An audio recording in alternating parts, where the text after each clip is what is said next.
Where do you want to start? Because you said you weren't ready to go to the Collin Klein direction. Where would you like to start? No, I was. Okay. I was saying I wasn't done. I wasn't ready for a quick segue. Had a little more early morning rambling to do. I want to ask OB, what do you think, Collin Klein? So first of all, not signed contract.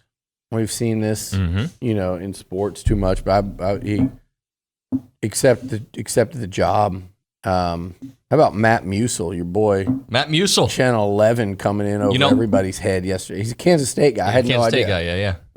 He's a legend in Houston. Been a sports anchor for 40 years. Absolutely. I mean, I said that the other day. I said I think he called. And this is funny because I say it was my first and only varsity touchdown was because I was tight end in a wing tee, which good thing Collin Klein's not going to be running that. Is your blocker with an 8 number? Yeah, and I was 180 pounds. But I think him and Giff Nielsen covered that game. Oh, is that right? That's how long ago it was. Was he Channel 11? Gifford Nielsen. He was the sports director. Matt was the number 2. So anyway, when he put that out yesterday, that was one of the 2 names that I had as that's who it was coming down to. And I really like the Collin Klein hire heading into it. Now I was sitting there thinking of recruits and what a guy like Connor Wigman could do in this offense, what a guy like Marcel Reed could do, Jalen Henderson with the way this dual threat and what they're doing, not only especially running the football in terms of you look at that K-State offense but also throwing it. And this is a guy that's done. They take shots down the field. Yep. You can see the leveling of the passing concepts, but to watch, this group won the Big 12 last year at Kansas State. Again, I don't think people quite understand what they're working with there versus a place like this. It's not Bill Snyder's Kansas State. I know they had team. Staley. Yeah, it's not Bill, and that's what made Bill Snyder such a legend. Was he was the one that did get that amount of talent. They developed the talent now like no other. But he wins a Big 12 last year. How old is he? Well, he's probably about Johnny's age, maybe a couple years older. I think he's 33. Yeah. Really young, considered very innovative. And like I said, they won the Big 12 last year. They fielded a top 25 offense this year. It feels like they kind of have battled with is it Will Howard that's been he's transferring now, but he's in and out with injuries the last couple of years. So when you watch them, when they're on, and I've watched them carve up Texas. The Longhorn fans are 0-4. I watched what they did in Austin the last 3 quarters of that football game. They were cutting up a defense full of NFL guys and 5 stars, carving them up to shreds in front of 100,000. They did that to OU, I think maybe it's the last couple years. So no, I think this K-State offense and what Collin Klein was doing up there, and then you try to translate it to what could happen here. It's really exciting. Well, he fits the profile of what people want. Young, up and coming, innovative. You didn't hear it, but I had a coach text me like, this guy is an innovative cat that you're getting. Like he will use.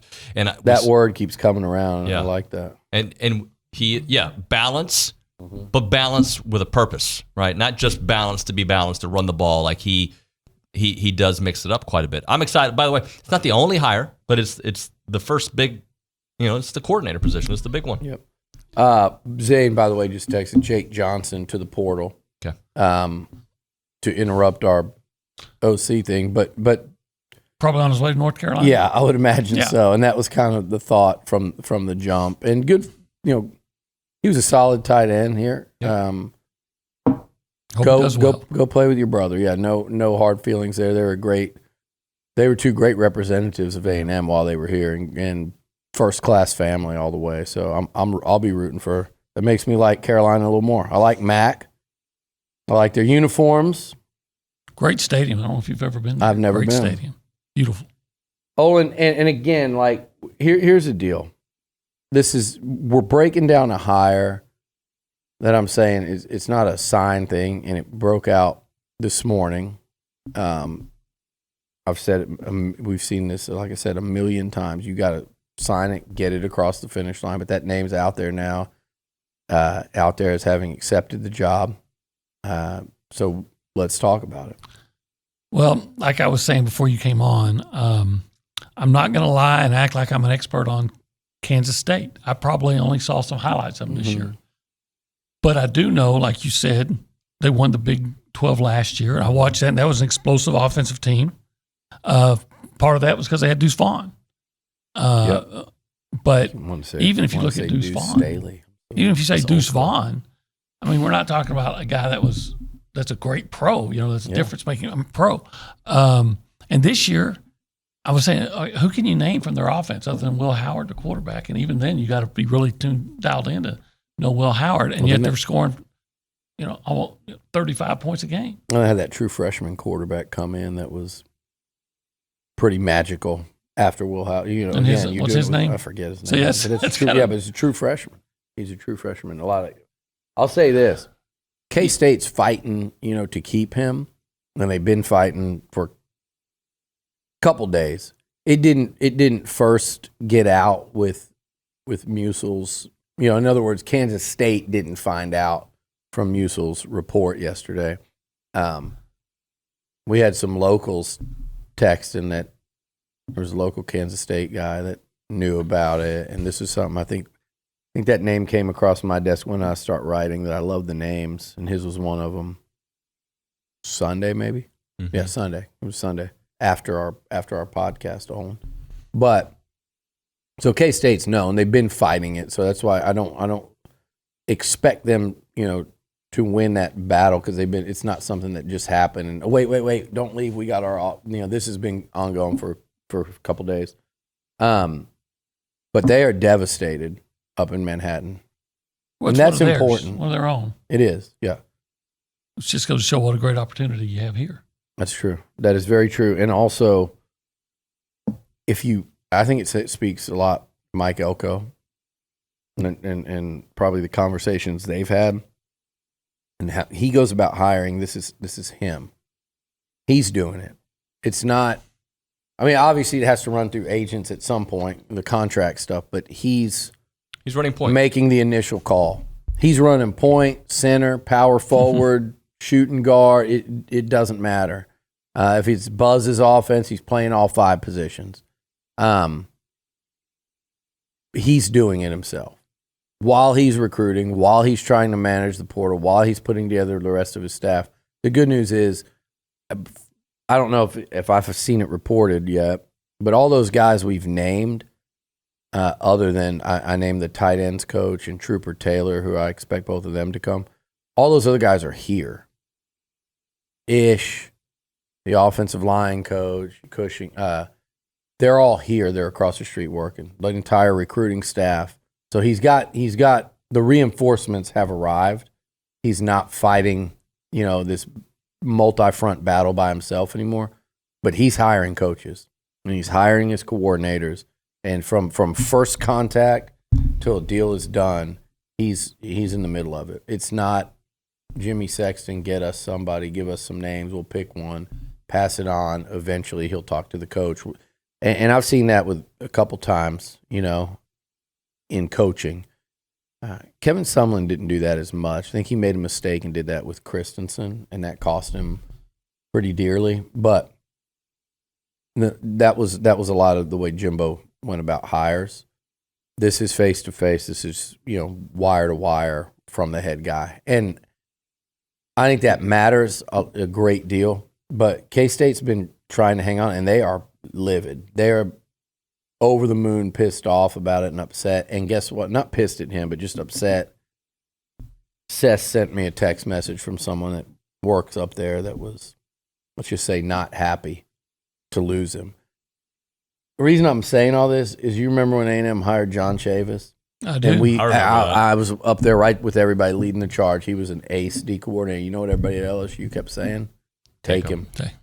Y'all can have him.